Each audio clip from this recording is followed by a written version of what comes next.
I'm actually ready. Welcome to Field Archaeology 101. Boy, this is going to be a sleigh ride. I mean, we're going to really cruise down the road. And what inspired this one was it's Christmas. It's the holiday season, November, December. It's when everybody's thinking about everybody else, trying to do something for someone. And I got looking at a couple things, and I'll show you what I was looking at real quick. These were on my table. This one, I think you know what they are. I'll kind of turn them around a little bit and let you look. And this one. All right, let's talk about it. I think we're looking at flint celts, no question about that. And a friend of mine was downsizing his collection, a trusted, respected friend. And he said, listen, I know you like flint celts. I have some for you, and I'll sell them to you cheap. I'm like, great. This happens to be from Kentucky. This happens to be from a quote unquote, notice I had to quote this one, a friend's collection. And that's what this beginning of this video is about, deceptions. This piece is actually from North Africa. And because of the diversity of colors, and it's beautiful, it really is. I got to hide his name so you don't see who it is. He thought he could get by calling this Flint Ridge. Well, friends just simply don't do that to friends. But what I've discovered with my travels, limited, but to a lot of the different shows and things across Ohio, is that when a lot of money is out there and people talking about Flint, a lot of strange things happen. So give your friends a little bit of grace, but be very cautious. I'm going to point back down here again. Kentucky, they seem to, for whatever reason, have more flint celts than we have in Ohio. This is from Northern Africa. Coming down here. Man, I love it. Kentucky.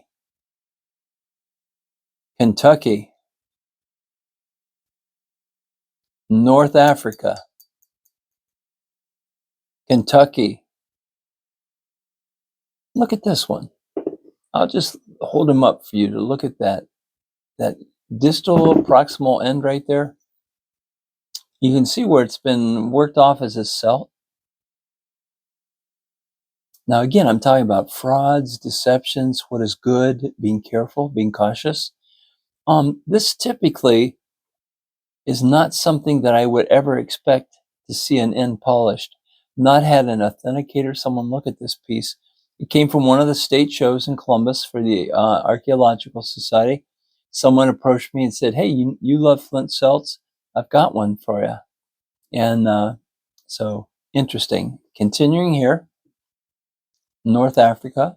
Look at the diversity of colors. They're actually beautiful. And they remind me of Flint Ridge. And then this one, where supposedly it's from south of Buckeye Lake. Buckeye was a huge cranberry bog back in the Pleistocene time period. Lots of multicultural footprints everywhere. And they're calling this one Coshocton. And it does look like Coshocton Flint. Both sides. But the person that found it is very credible. So I'm going to lean strongly toward Coshocton, but everything I have is documented. But I do love flint celts. Okay, well, let's come back up here to what this whole thing is about.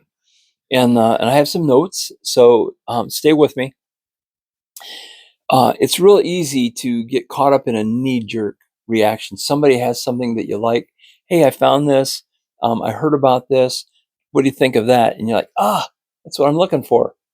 And so your feelings, your emotions override your common sense, or worse than that, they override what you know that you know that you know. Get it authenticated. And I wish that you could always expect the best from people who are supposed to be close acquaintances, but I've got some disappointments, and with this one friend, I've had to completely cut it off. So what I did, I took a look at the last few videos, and I want to bring these things forward. Some of you seem to have a need, which is very genuine. It's authentic. It's me years ago. And it's that you need someone to look at your stuff. And everybody's asking, "Hey, could you take a look at a couple things?" I would if we could do it in person, but over the videos, it just doesn't work. I'm sorry. So that's not an option unless I email back and say, "Hey, look, this one I do want to try to look at it again, but 99% not." You want to look at it in person, and if you can get in Ohio, if you can get up in my area, I'll drive some miles to meet with you, sit down, and talk about this stuff. Um, then I have some suggestions for you who are really hungry, just full of energy and excited. What can you do to satisfy this need to have someone look? Well, you can look.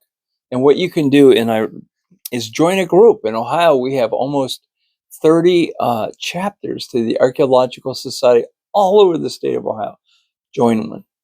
Or even if you don't join, just go. These are open to the public. Talk to people, bring your stuff, let somebody look at it. But listen, a word of caution, there's always a circling group of vultures. It could be turkey vultures, they could be black vultures, but those vultures are there at every meeting. So never give out where they came from, but simply seeking opinions. Okay, the Bible says, be as wise as a serpent and as meek as a dove. That's good enough advice for me. So join a group or go visit a group. Next thing is get a journal. I have a journal. Oh, here it is. All the way over here. The Archaeological Society puts out a journal 4 times of the year. And there are a lot of other societies in the United States that do likewise. And if you're stymied and you don't know where they are, try one of your state universities. They will be able to let you know if there is a state journal. Okay. Visit shows. You don't have to buy a thing, but visit shows. Why? Because there's all kinds of stuff laid out. And it won't take you any time at all to start figuring out who seems to be credible, who knows a little bit more than others, the people who are there who are just after money, buy, sell, and those who really have a passion for the field and field walk finds. So go to shows, be prudent, be vigilant, um, mindful, but look at the stuff. Ask questions. Doesn't cost a thing to ask a question. And finally, this is what I prayed and dreamed for my whole life. That was a mentor. I never got one. Oh, wow. But hey, it's okay to pray for it. It's okay to ask for it. I'm older now, and my fellow field walkers, we are all co-mentors of one another. That's really helpful. And it's helpful to get a consensus of opinion, 2, 3, 4 opinions. Avoid the knee jerk. And that's what's going to happen when someone who really knows their stuff says, yeah, probably not. Sit down, hold on to your knee, no jerking. But listen, why? Why do you think this way? Listen to what they have to say, okay? Now, I want to get into the frauds, and I want to address this very sharply. And I hope I don't lose any of you YouTubers, but I'm going to speak to this. 2 wrongs don't make a right.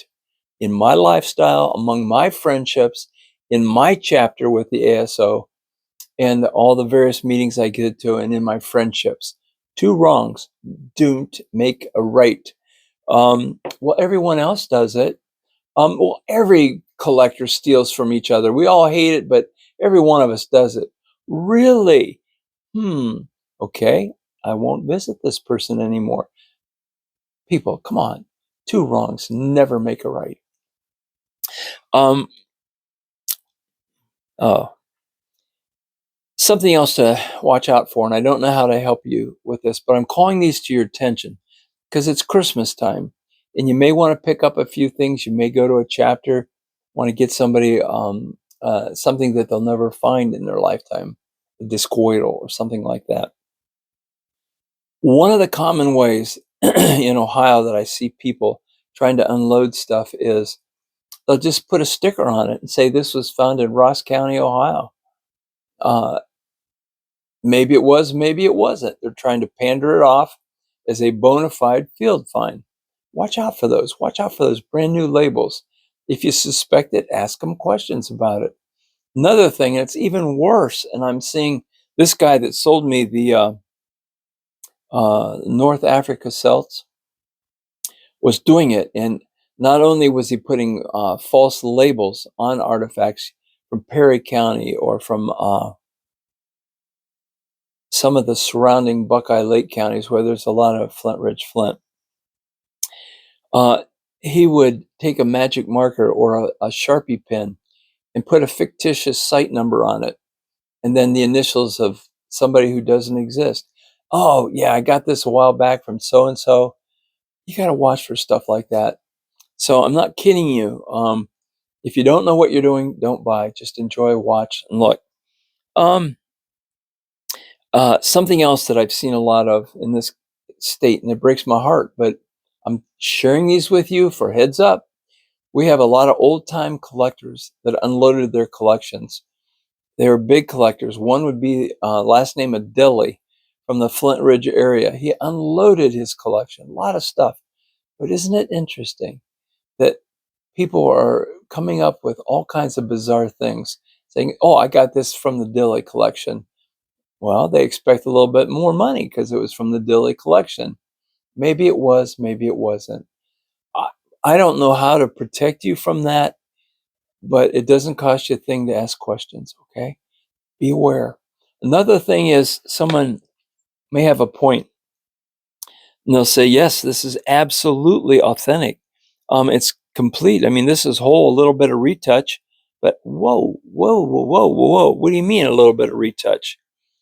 This is retouch. This is prehistoric retouch. But you can ask them, are you talking about historic retouch or prehistoric retouch?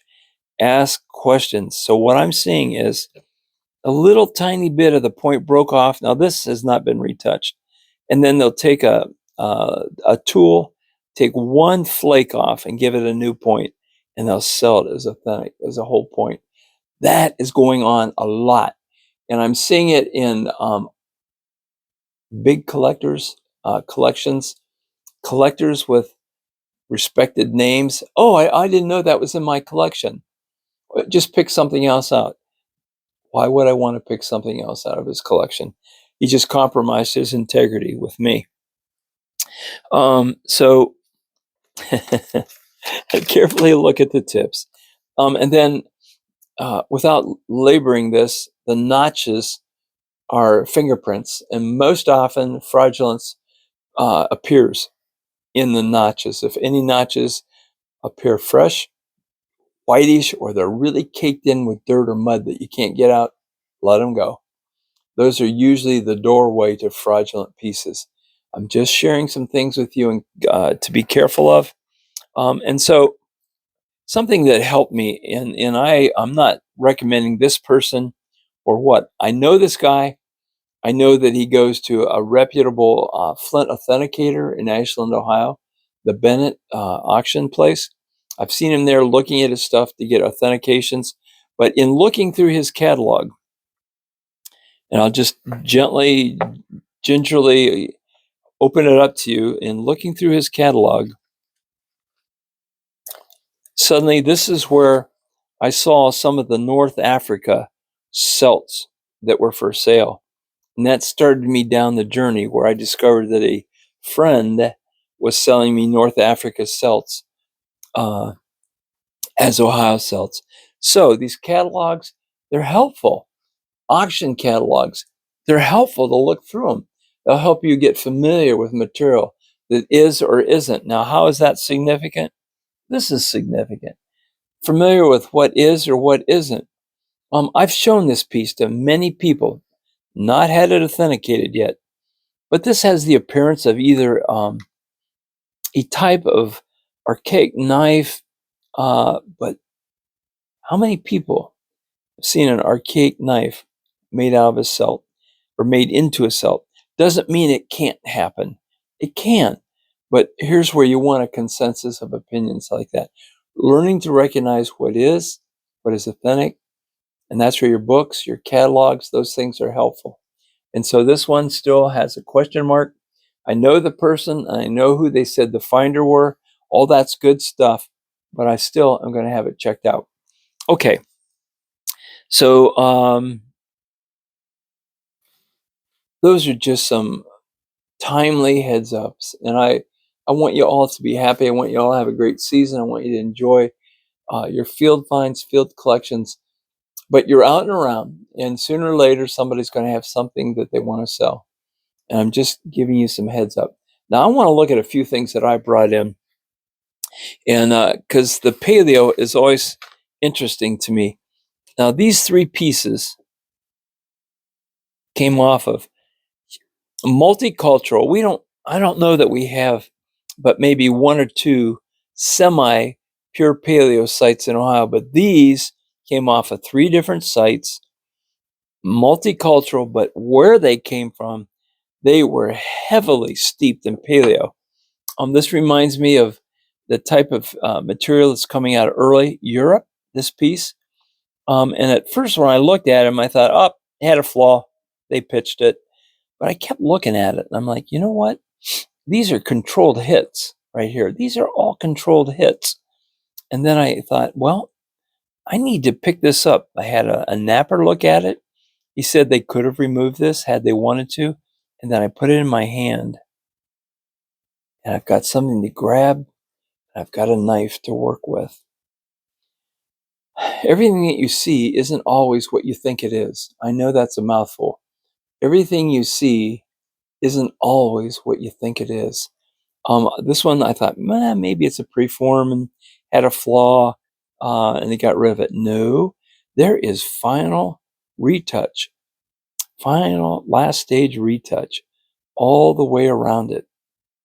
This is material that's coming out of my area that is commonly used in paleo workshop areas, village sites, small group sites. This came off of a site that many people walk. I was lucky to be the first one in there after water went down. But it came off one little area that is almost pure paleo. And I cannot say this is paleo, but I can say it came off of a very heavily steeped paleo site here in Ohio. And this guy is a dilemma. And I'm going to show you some pieces before we're done here in Ohio. It wasn't 10 years ago when we looked at these and we immediately said paleo, paleo, paleo lanceolate, late paleo, plano, a bridge crossover between archaic and paleo. And then suddenly thinking changed. Well, we get smarter as we get older, but most of us, and not just Dick Tracy, but we need evidence. We need field evidence. And the more multiplicity it is, the better it is. The more different sites you have, the better it is. The more it's verified from different states, the better it is. And so what I was hearing is, no, these are late archaic. Why? Well, because we have one site in Ohio that we got a good carbon date. Really? One site in Ohio that you got a good, quote unquote, good carbon date. Well, we found a few more sites that are late archaic and we're finding these on them. Well, guess what, kids? It was not uncommon for prehistoric people to pick up other people's goods and carry them with them, use them on their village sites. Maybe they picked their village site where someone else had a good village site. And when they dug a fire pit, they pulled out a whole bunch of prehistoric paleo points. I don't know. I'm just saying that don't get sidetracked with what a lot of people want to believe. Be true to your gut. Until someone convinces me otherwise, I just got a big question mark. It could be paleo, it could be late archaic. So I'm going to flip over to this frame, and I'm just going to have fun with you now. I want you to just see in my area and my walking and what I come up with. This we would have called a string town, but boy, we would have called this a giant whopper of a string town that came out of my area with quite a bit missing and some retouch where it broke. That's interesting. Up here, these all came off of, these are all, what do we call them? What do we call these pieces?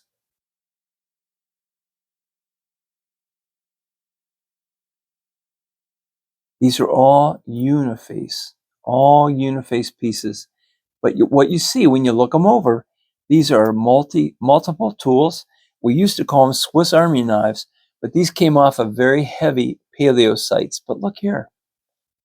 These were on a lot of these same sites. And now they want to say these are late archaic, but yet they're on heavy paleo sites with very little of this type material. Well, that's odd because on these same sites, I'm finding unfluted, fluted points. Just a lot of mysteries, just a lot of mysteries. So don't be quick to be upset, throw all your stuff in a different box or get mad and throw it away. Go ahead, box it up and sit on it. Things have a way of coming around. My dad, back in the 40s, had these ugly, unbelievable howdy doody 5-inch across ties. I said, they're in his closet. I said, Dad, that's something we'd wear at Kent State with our wire rims and long hair. He said, relax. He said, these will come around. And you know what? They did. And they actually got popular again. So thinking changes and you never know how it's going to come around. I look at the flaking techniques on these guys before I kind of put my general consensus of thinking on these. I want to flip over here to a different type of paleo point. And I happen to personally know the guy that found these, and his name is Mark. These are crow fields. This one was found in an area where I walk heavily, and this person was able to let go of it, and I was very glad. But look at what signifies, or what kind of some heads up on the crow fields. Reminds you of a paleo point with a concave base. And there is some lateral, there is some basal grinding. This one is snapped, but it is a beautiful example of more than one flake scar going down it, which characterizes crowfield. Usually there's one, well, two or three, and sometimes on the other sides, okay? Crowfields up here. This came out of a fence row that was the first time plow in a very, very long time. Very, very long time. And if you look at him, I'll tip him for you. You see these long flake scars running down from the base. Long, whoops, now it's got a lead on it, coming down from the base. It's got lateral grinding. And when I look at the base, I know this was a prehistoric snap, but then I want to know, okay, after it snapped, did they work it? Did they reuse it? And it's got some examples of some retouch on it. So it broke, but they continued to use it as a knife. Crowfield. Okay, I like paleo, and that's why I'm spending some time with you, just to give you some stuff to think about over Christmas. Now, here is an example of what, you look how it's kind of squared off. Typical material. This came off of what we call the McConnell site here in Ohio, and it's a site that archaeologist by the name of Olaf Proofer a long time ago marked as a paleo site. And it fits the late archaic time period style, kind of squared off, some nice thin flaking scars on the sides, but I'm going to flip him. And I'm going to try to point to him and see if the camera can pick it up. From the base, we have a giant flake scar shooting down just like a fluted point. This is a prehistoric snap. We have very, very modest lateral grinding, very, very slight, if there at all, grinding. So how do we know? I don't want you to throw the baby out with the bathwater. How do we know at what point they put the flutes on it? We watch knappers put flutes on these, but maybe the last thing they did after they put the flute was do the lateral and basal grinding, because if the thing breaks in half of the fluting, you don't want to waste all your time on the grinding. So think about these things. This is a gorgeous flute. There's no question about it, but look at the style. And this would have been written off very quickly. Well, it came off the McConnell site. We know those are Plano is what Bob Converse called them. Well, the jury's still out. And I think the field walkers make up the jury on this one. I think all of us, the jury's still out before we dive into it. Another type of paleo point that you find, these are just pieces I've picked up over the years. And I hope that some of you look at these right away and go, oh, I know what those are. And I'm talking to give you a minute to lock in on these. I've got two distractions in here.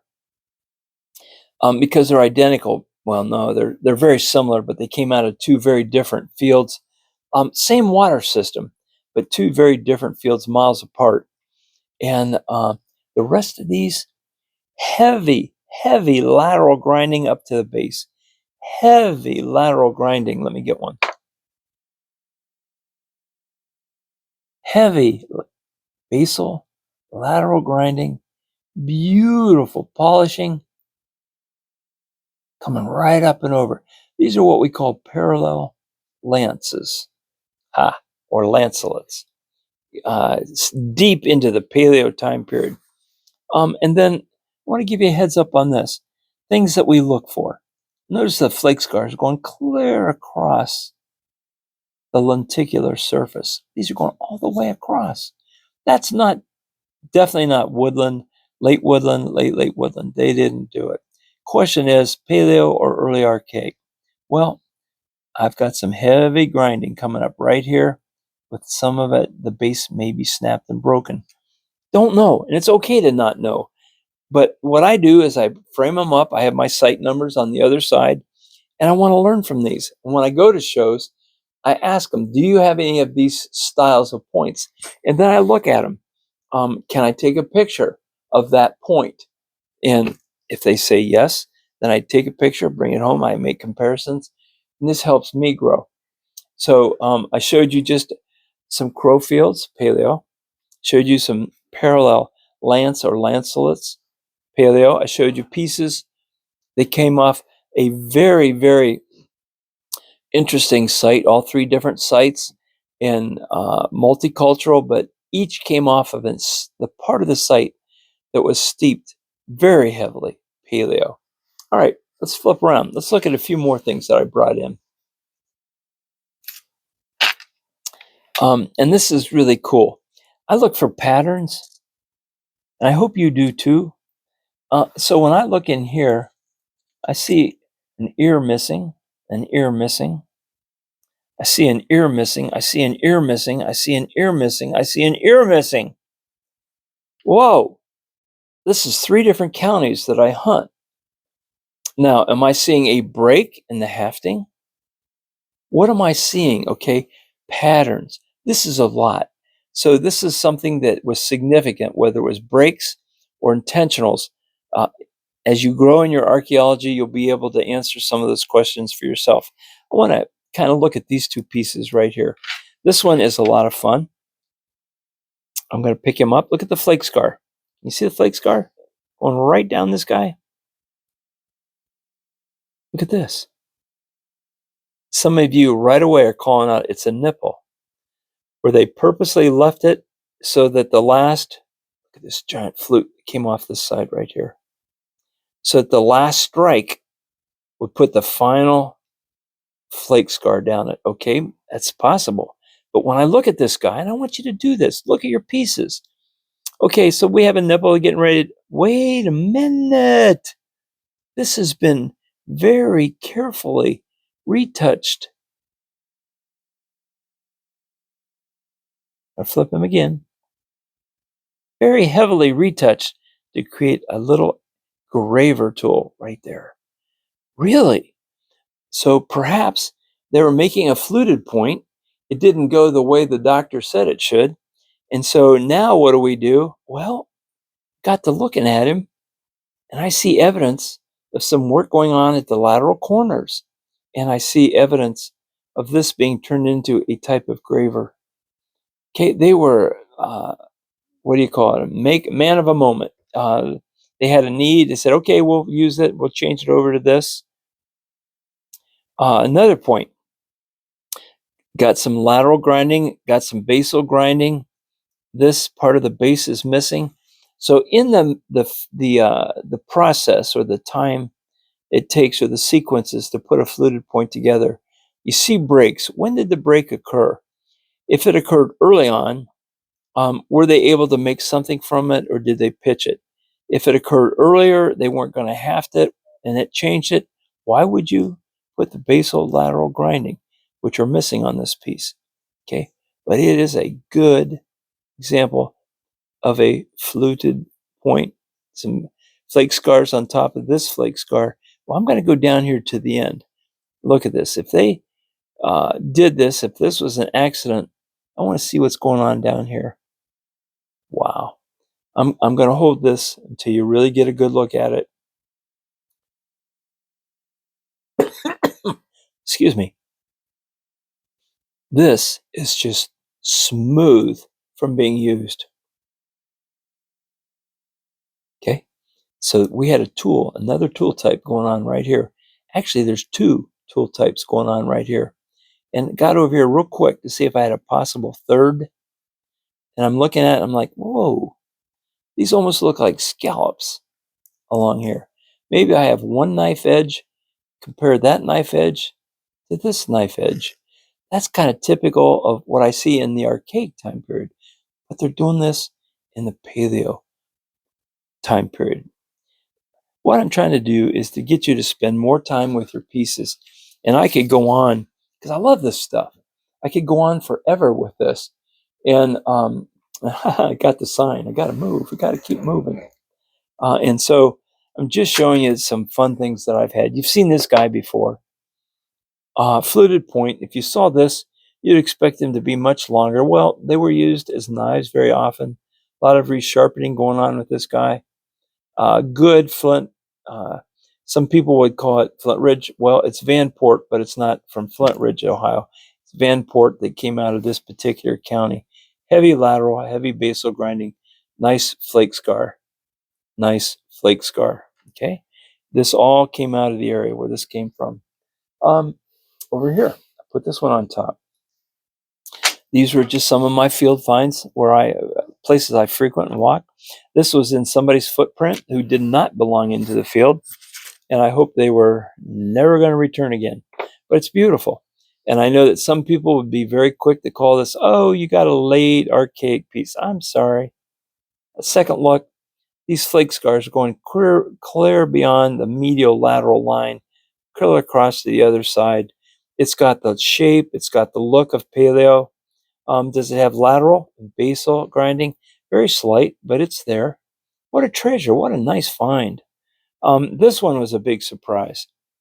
Gorgeous flute coming down this side. Not so much on this side, but this is a phenomenal flake scar right here. I'll hold still so you can look at him.